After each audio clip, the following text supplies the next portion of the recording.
Okay. Hello दोस्तों, मैं Prince sir आप सभी का अपने YouTube channel English with Prince sir में बहुत बहुत स्वागत करता हूं।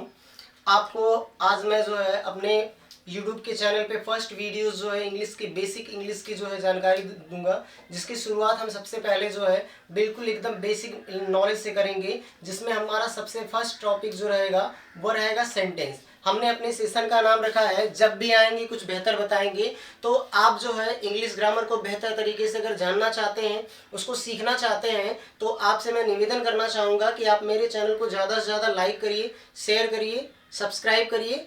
और हम लोग जो है अपने चैनल्स का जो है फर्स्ट वीडियो जो है आज लॉन्च कर रहे हैं, और इसलिए आपके जो है सहयोग की बहुत ज़्यादा आकांक्षा करते हुए मैं अपने जो है यूट्यूब चैनल पे अपना पहला वीडियो जो है अपलोड करूंगा। और मैं आपसे ऐसी आशा करता हूं कि आप मेरे जो है वीडियोस को अगर कोई भी कमी पाएंगे तो उसको जो है कमेंट में सुझाव देंगे, और मेरे चैनल को ज़्यादा से ज़्यादा शेयर करेंगे एंड सब्सक्राइब करेंगे।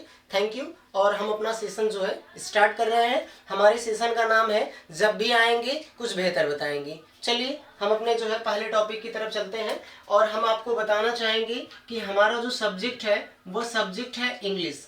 अब हम जैसा कि जानते हैं कि इंग्लिश जो है एक जो है एज अ लैंग्वेज हम लोग पढ़ते हैं। इंग्लिश जो है एक लैंग्वेज है, और जब भी हम कभी भी लैंग्वेज की बात करते हैं तो हम सभी जानते हैं कि लैंग्वेज को हिंदी में बोला जाता है भाषा।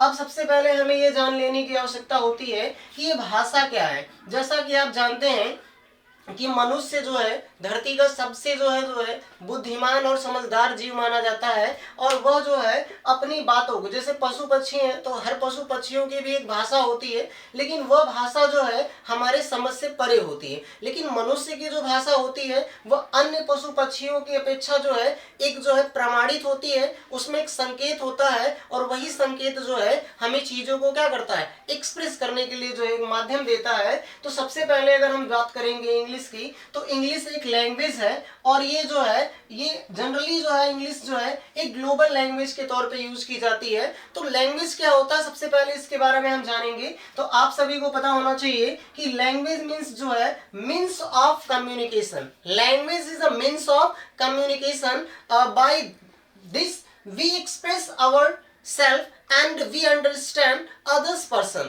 So भाषा वह माध्यम है जिसके द्वारा हम जो है किसी भी व्यक्ति को जो है अपनी भावनाओं को व्यक्त करते हैं, और उसकी भावनाओं को जो है समझने के लिए एक सांकेतिक जो है शब्दों का प्रयोग करते हैं, एक सांकेतिक जो है प्रतीकों का प्रयोग करते हैं। तो आप सभी को पता होना चाहिए कि जब इंग्लिश एक लैंग्वेज है तो कोई भी जो लैंग्वेज होती है उस लैंग्वेज में जो है एक स्क्रिप्ट होती है।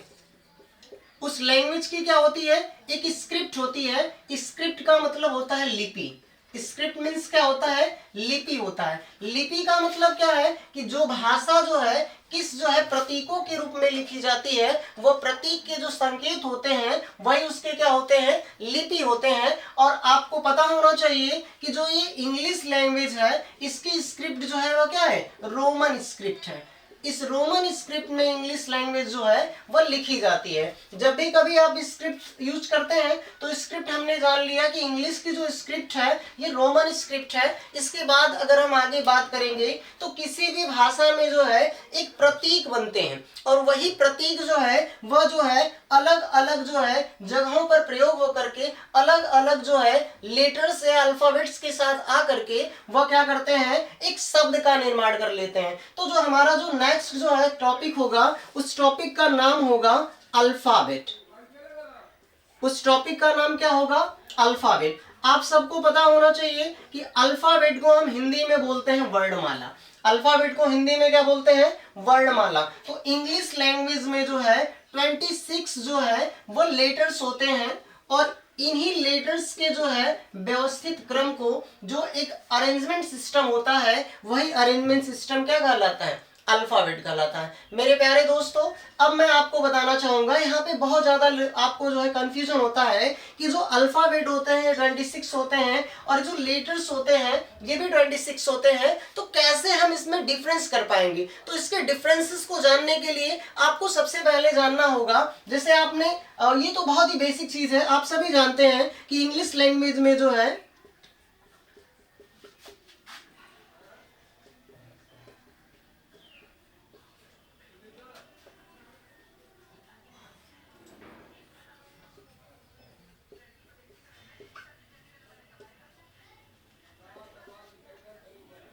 इंग्लिश लैंग्वेज में जो है ये जो 26 लेटर्स हैं इन्हीं को क्या कहा जाता है, अल्फाबेट कहा जाता है। अब देखिए मेरे प्यारे दोस्तों, आपको ये डिफरेंसेस जानने की बहुत ज्यादा जरूरत है कि ये जो लेटर्स होते हैं और ये अल्फाबेट्स होते हैं इनके बीच डिफरेंसेस क्या होता है। डिफरेंसेस फॉर एग्जांपल अगर हम यहाँ से डी को लें तो ये डी हमारा क्या है, एक जो है लेटर्स हो जाएगा। अगर हम यहाँ से जो है के को ले लेंगे तो के भी क्या हो जाएगा, एक लेटर्स हो जाएगा। अगर यहाँ से हम आर ले लेते हैं तो ये भी क्या हो जाएगा, लेटर्स हो जाएगा। मतलब कि लेटर्स वह होते हैं जो ये 26 जो है जो सिंबल्स होते हैं इनको हम क्या करते हैं, एक रोमन स्क्रिप्ट में जो है ये सिंबल्स होते हैं। ये जो वर्ड्स हैं यानी जिसको हम लोग लेटर्स बोलते हैं, अल्फाबेट्स होते हैं, ये एक तरह के सिंबल्स होते हैं यानी प्रतीक होते हैं। और इन्हीं सिंबल्स को हम जब अरेंज कर देते हैं तो अरेंज वे में जब चले जाते हैं तो इनको हम क्या बोल देते हैं, अल्फाबेट बोलते हैं। जैसे यहाँ पे सीक्वेंस देखेंगे आप कि यहाँ ए है तो ए के जस्ट बाद बी आ रहा है, बी के बाद सी आ रहा है, डी आ रहा है, ई आ रहा है, एफ आ रहा है, जी आ रहा है,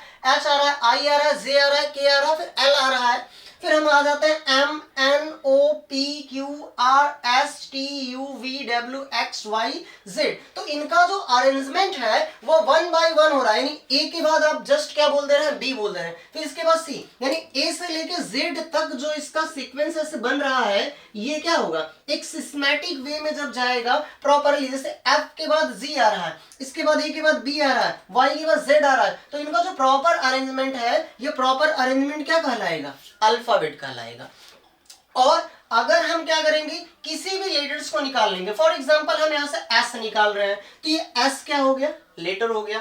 अब यहाँ से हम क्या कर रहे हैं, डब्ल्यू निकाल रहे हैं तो ये क्या हो गया, लेटर्स हो गया। और यहाँ से हम क्या निकाल रहे हैं, एम निकाल रहे हैं तो इसको हम क्या बोलेंगे, लेटर्स बोलेंगे। लेकिन जब हम इनको क्या करेंगे, प्रॉपर वे में अरेंज कर देंगे तो जो अरेंजमेंट है ये क्या हो जाएगा, अल्फाबेट कहलाएगा। अब ये जो अल्फाबेट्स होते हैं इनको हम बोलते हैं हिंदी में वर्णमाला, और ये जो हमारे लेटर्स होते हैं इनको हिंदी में हम बोलते हैं वर्ण, या फिर इन्हीं को हम क्या बोलते हैं, अक्षर बोलते हैं। अब देखिए आप इसके हिंदी मीनिंग से भी इसके डिफरेंसेस को आप समझ सकते हैं। यहाँ पे वर्ड क्या है, वर्ड का मतलब जो है एक, वर्ड का मतलब क्या है, एक, यानी जैसे हमने यहाँ से क्या ले लिया, एस ले लिया तो एस क्या हो गया, एक वर्ड हो गया, अक्षर हो गया, यानी इंग्लिश में अगर उसको बोलेंगे तो लेटर हो गया। और अगर हम कह देंगे वर्ड प्लस माला, आप माला तो देखे ही होंगे, जैसे हम माला की बात करें तो फूलों की माला, जैसे आपने गेंदे के फूल की माला देखे होंगे तो गेंदे का फूल का, गुलाब के फूल का माला देखे होंगे, तो उसमें से जो एक गुलाब लगा है तो वह एक गुलाब है। जैसे यहाँ पे एक गुलाब बना लेंगे, मान लीजिए हमने ऐसे कई ठो जो है फूल के जो है 1 2 3 4 5 6 7 अगर हमारे पास फूल है तो ये अलग अलग जो बिखरे हुए फूल हैं, ये बिखरे हुए फूल हमारे क्या हो जाएंगे, लेटर्स हो जाएंगे। ये बिखरे हुए फूल क्या हो जाएंगे, लेटर्स हो जाएंगे। और इन बिखरे हुए फूलों को हम क्या करेंगे, धागे ले लेंगे और धागे से इसको पिरो देंगे, और पिरोने के बाद इस शेप में अगर हम इसको बना देंगे तो ये क्या हो गया, माला हो गया। तो इन वर्डों को आपस में जो पिरो दिया गया है, वर्डों को आपस में जो है एक अरेंजमेंट दे दिया गया है, यही अरेंजमेंट क्या कहला जा रहा है, वर्णमाला कह रहे हैं। अगर हम क्या करेंगे, इनको डिफरेंस पार्ट में कर देंगे, अगर हम इनको अलग अलग कर देंगे, जैसे अब हमने क्या किया, मान लीजिए हमारे घर छोटा बच्चा है और बच्चे तो देखे रहे हैं कितने शरारती होते हैं, वह क्या है कि आए और जो है वो माले को क्या किए, खींच दिए, और जैसे ही माला को खींचेंगे इस माला में से क्या है, एक फूल बाहर आ जाएगा, और जैसे ही वो फूल बाहर आता है वो फूल हमारा एक हो जाएगा, यानी वह हमारा क्या कहलाएगा, लेटर कहलाएगा। हमारे इस फूल में जो है बहुत टाइप्स के जो है अलग अलग फूल्स आपस में पिरोए गए हैं। तो जब ये एक अरेंजमेंट वे में, जैसे ए के बाद बी सी डी, अब उस बच्चे ने क्या किया, बी से माला तोड़ा और माले को खींच दिया, और खींच के उसने क्या निकाल लिया, एफ निकाल लिया। तो जो एफ निकाल रहा है वह हमारा क्या हो जाएगा, लेटर्स हो जाएगा। आई होप आप इस चीज को बहुत बेहतर तरीके से समझ रहे होंगे। और हम अब आगे बढ़ते हैं, और आगे आपको मैं बताऊंगा कि जो हमारे जो लेटर्स होते हैं, जो मतलब अरेंजमेंट तरीके से हो जाते हैं, जब इनको अरेंजमेंट वे में रख देते हैं तो ये क्या हो जाएंगे, अल्फाबेट हो जाएंगे। और हम इनको कहीं से भी अरेंज कर लेंगे, जैसे जे निकाल लिए, एस निकाल लिए, पी निकाल लिए, ई निकाल लिए, तो ये हमारे क्या बन जाएंगे, लेटर बन जाएंगे। अब चलेंगे हम अपने सेशन में आगे कंटिन्यू होते हुए, आपको मैं बताना चाहूंगा कि जो 26 लेटर्स होते हैं, इन 26 लेटर्स को जो है हम फिर क्या करते हैं, इनको दो पार्ट्स में डिवाइड कर देते हैं। इन 26 लेटर्स को हम आगे क्या करते हैं, दो पार्ट्स में डिवाइड कर देते हैं। अगर हम कहें कि